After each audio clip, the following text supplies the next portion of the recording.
Okay, I'm going to try to explain all these patterns here generally. Um,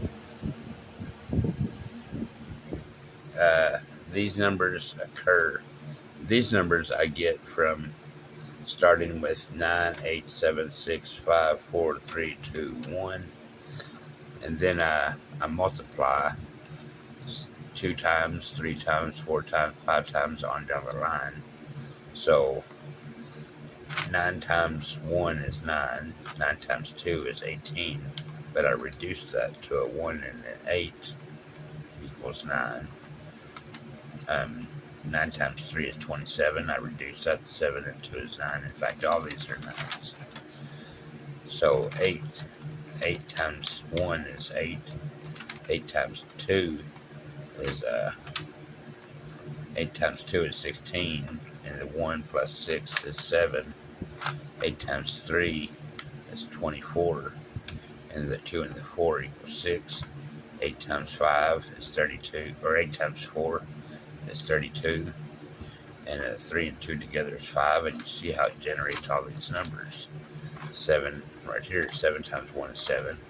7 times 2 is 14. Add the 1 and 4 together, you get the 5. That's how you get all these numbers. Now that's one pane. The way to get the next pane, or field of numbers, is that you add like 8 and 9 together. It leaves you with 8. There's nothing to add above there. And you add 9, 9, 8, 7 together, you get 6, because 9 plus 9 is 18. Reduce that from 1 to 1 and 8. 1 plus 8 is 9. Add that to 8. You get 17. And then 7, 18, 19, 20, 21, 22, 23, 24. So the 6 goes here. The 8 was up there. 6 goes here. That's the way you do it for all these to get these other successions. 9 plus 9 is 18. In fact, anything that goes with 9 is just the numbers that are not 9 added together. 7 and 6 is 13. 1 plus 3 for the middle number there, you get 4. So that's how you create a succession of these panels. You go into each square of numbers and you add them together and you reduce them to a single digit. That's how you get these numbers. And these numbers are just these patterns, but in some other form, some other way. They're these patterns. So are these. And um,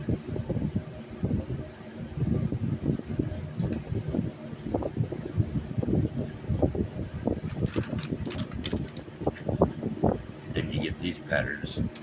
You get these patterns from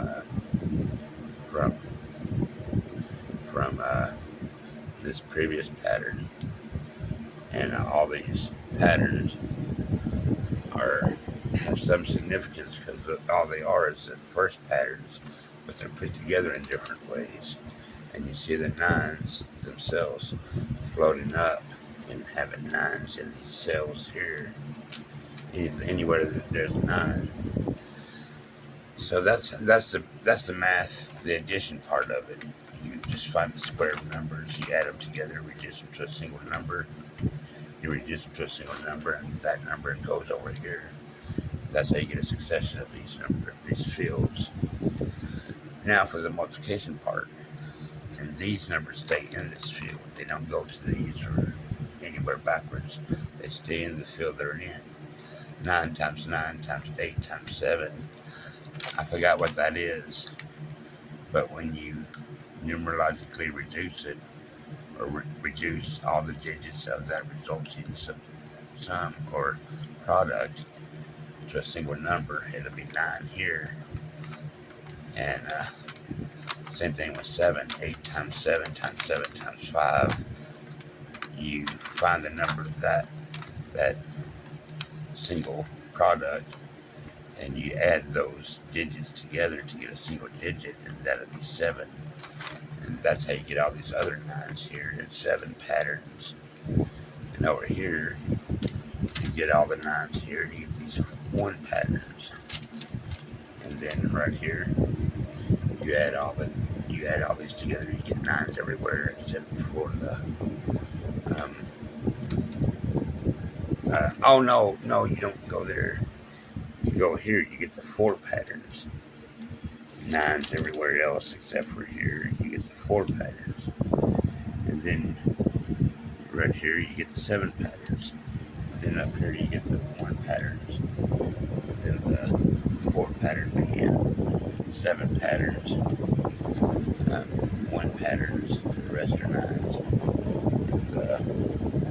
One of those 1 patterns and these are the 4 patterns.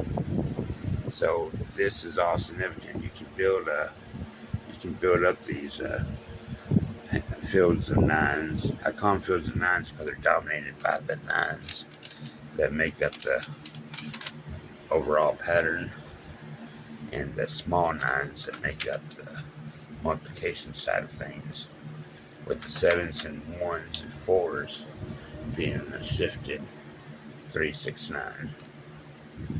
So 3, 6, 9 and 7, 1, 4 somehow are patterns that are somehow brought together somehow. So I hope I explained this type of math to you. Thanks a lot.